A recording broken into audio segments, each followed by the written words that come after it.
There is a rectangular window which is about 3 mm thick.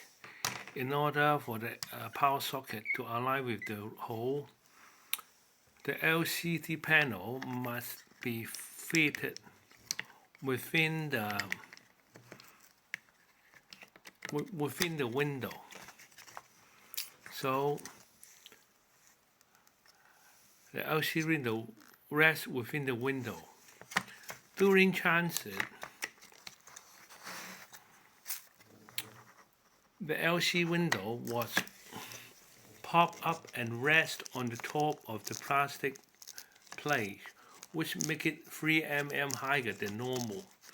So when you are going to try to bring it back to the normal position, you need to unscrew these three things and push it back so that the LCD will be housed within the rectangular window.